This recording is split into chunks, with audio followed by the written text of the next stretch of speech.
The first message arrived at 2:13 in the morning. 4 words. Do not open it. The number belonged to her dead sister. Her sister had been dead for 10 months. This is the story of Valentina Reyes, a 33-year-old primary school teacher living alone in a second-floor apartment on the outskirts of Medellín, Colombia, in a city that had spent decades learning how to carry its grief without showing it. Valentina had learned the same thing. Her sister's name was Camila, 27 years old, bright. The kind of person who walked into a room and immediately made it feel less serious than it had been before she arrived. A hospital administrator with a laugh that carried through walls and a habit of sending voice notes at midnight because she claimed she thought better in the dark. She had died in February of the previous year. A car accident on the road between Medellín and Rio Negro, on a stretch of highway Camila had driven 100 times before. The investigation found nothing unusual. Wet road, poor visibility, a curve taken slightly too fast. Valentina had accepted the explanation because there was no alternative explanation available. She had kept Camila's number in her phone because she was not ready. She had not expected it to matter. At 2:13 in the morning on a Tuesday in December, it did. Do not open it. Valentina sat up in bed and stared at the screen. On her kitchen table, unopened, was a letter that had arrived that afternoon from a lawyer's office she did not recognize, addressed to her in handwriting she did not know. She had left it there, intending to open it in the morning. She did not open it that night. By morning, she had convinced herself of 3 possible explanations. Someone had found Camila's phone and was using it to send random messages. A glitch in the network had somehow delayed a message Camila had scheduled or drafted before she died. Or grief had finally found a way to make her see things that were not there. She picked up the letter. She turned it over in her hands. Then she put it back down. She went to work. She taught her classes. She ate lunch alone in the staff room and said nothing to anyone. She came home and the letter was still on the table, exactly where she had left it. She made coffee. She sat across from the letter. She picked up her phone and typed to Camila's number. "Who is this?" No response. She called. It rang 4 times and went to a voicemail she recognized immediately. Camila's voice, recorded sometime in the previous year, cheerful and unhurried, asking the caller to leave a message. Valentina sat listening to her sister's voice for a long moment after the beep. Then she hung up. She opened the letter. It was from a law firm in Bogotá she had never heard of. It informed her that she was the named beneficiary of a property in the town of Jardín, 3 hours south of Medellín, left to her by a woman named Elena Rios, whose relationship to Valentina was described only as a distant family connection. Valentina had never heard of Elena Rios. She had never been to Jardín.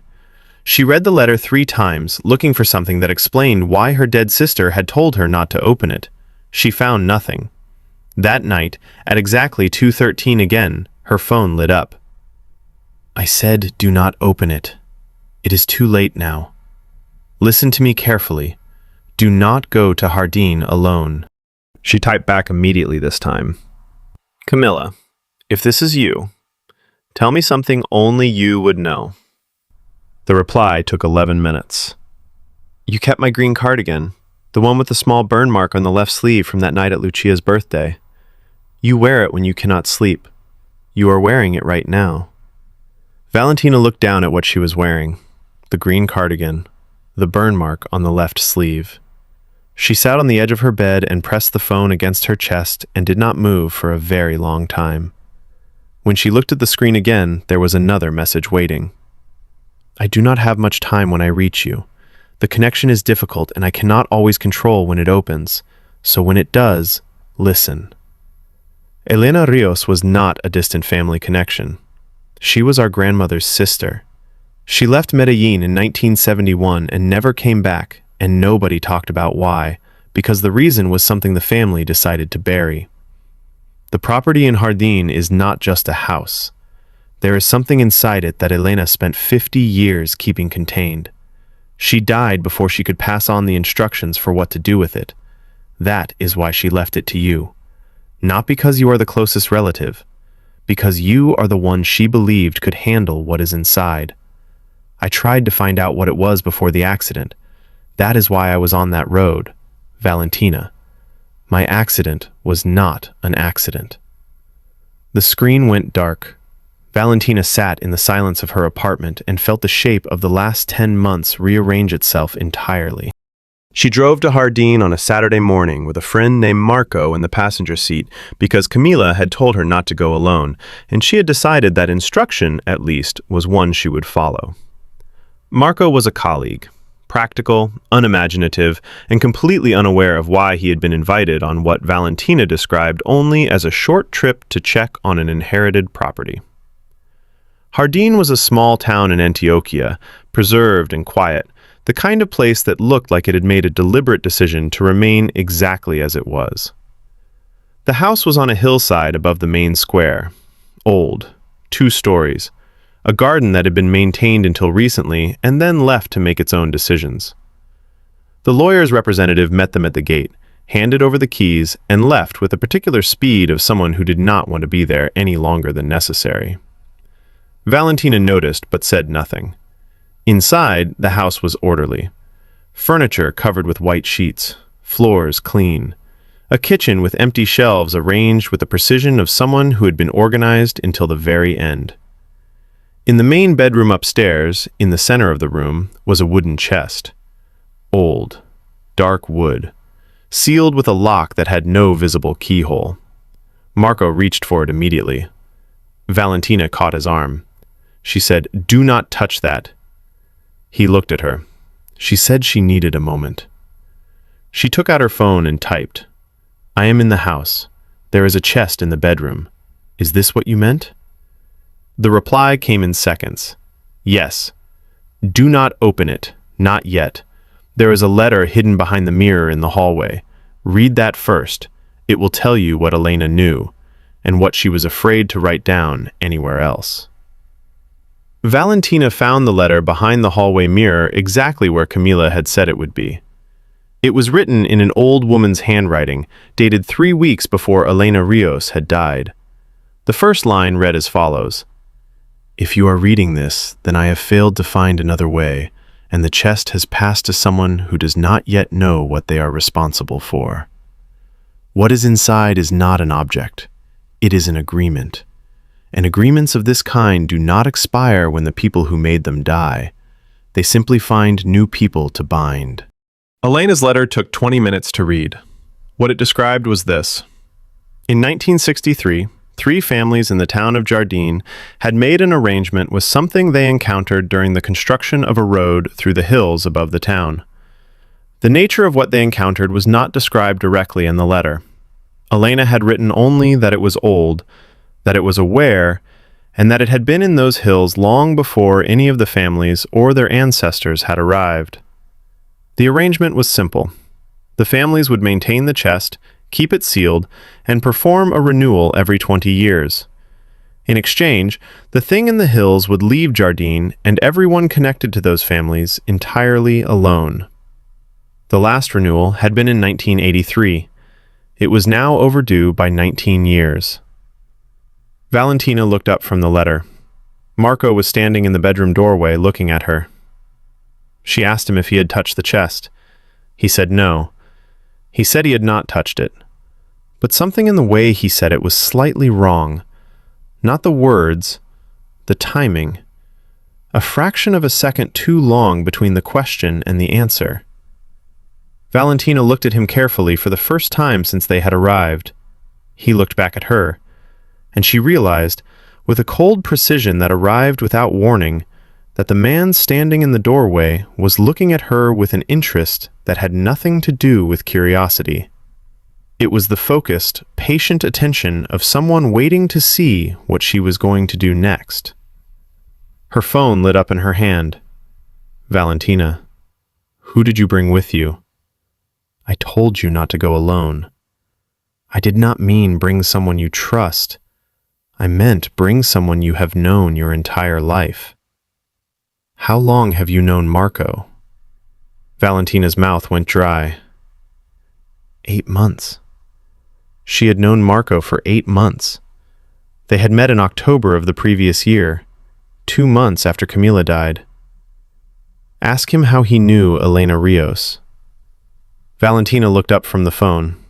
Marco was still standing in the doorway, still watching her, still waiting. She asked him how he knew Elena Rios.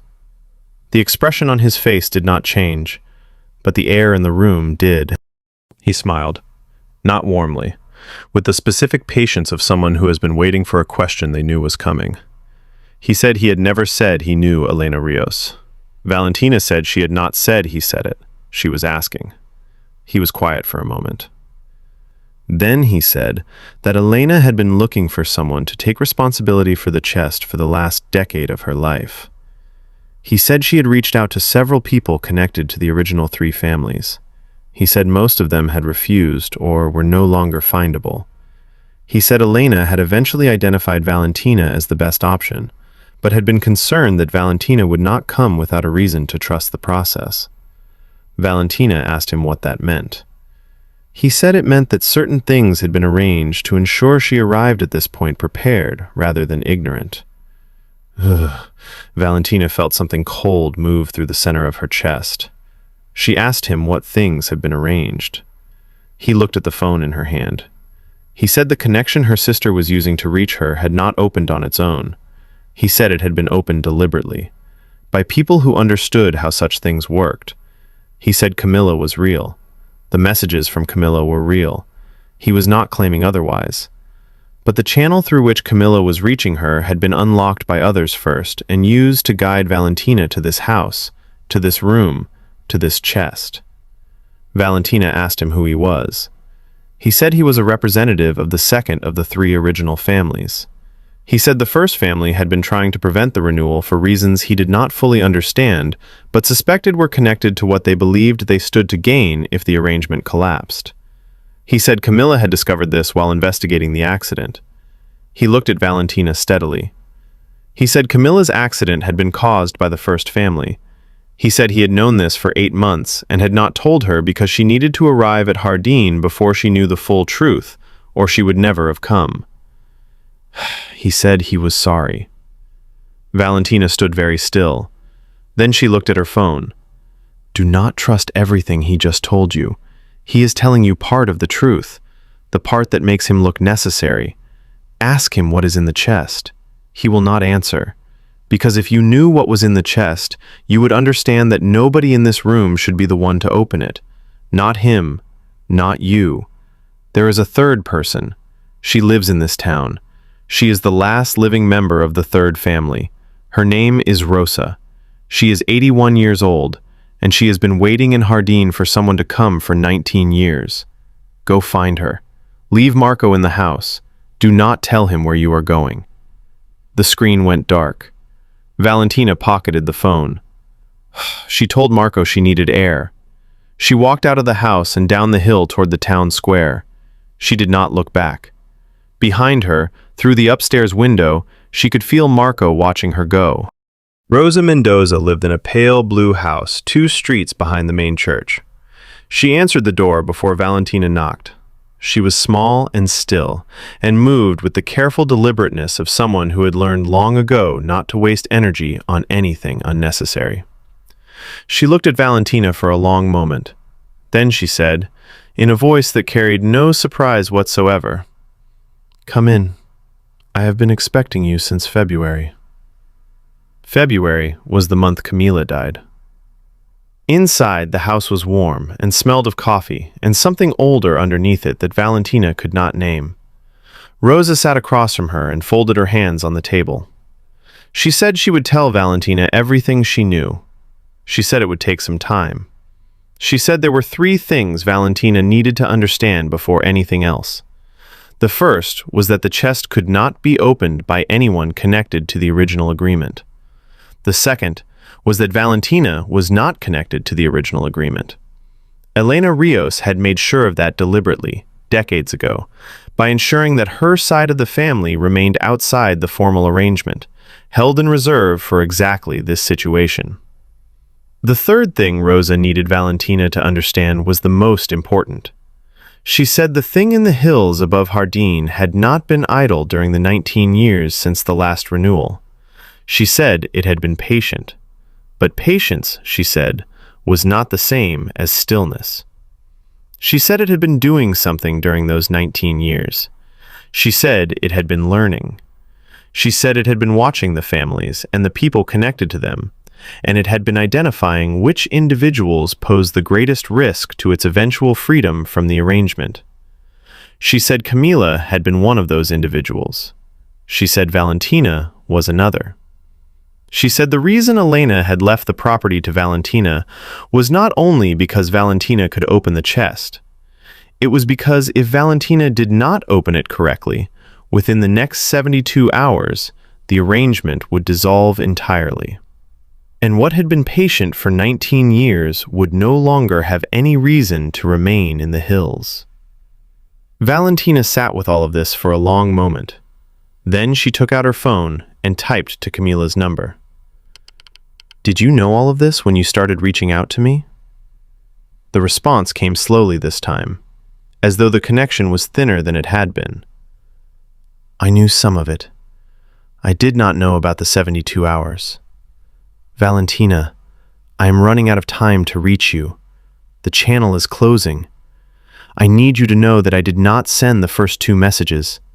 Something else used my number to reach you before I found the way through. I do not know what it wanted, but it knew your name, and it knew mine. And whatever it is not in those hills. It is closer than that. Be careful who—" The message cut off. Valentina typed back frantically. Camila, finish the message. Be careful who what?" Nothing came. The connection was gone. Rosa was watching her from across the table with the expression of someone who had seen this happen before and knew exactly what it meant. Valentina looked up. She asked Rosa what had been using Camila's number before Camila found the channel. Rosa was quiet for a very long time. Then she said that was the question she had been afraid someone would ask, because the answer meant the situation was significantly more complicated than any of them had understood, and because if what she suspected was true, then the thing in the hills was not the only thing that wanted the arrangement to end. Outside the pale blue house, the afternoon light over Jardín began to fade. Somewhere above the town, in the hills that had been quietly watching for 19 years, something shifted. And in Valentina's pocket, her phone lit up one final time. Not from Camila's number, from a number that did not exist. One word. Hurry.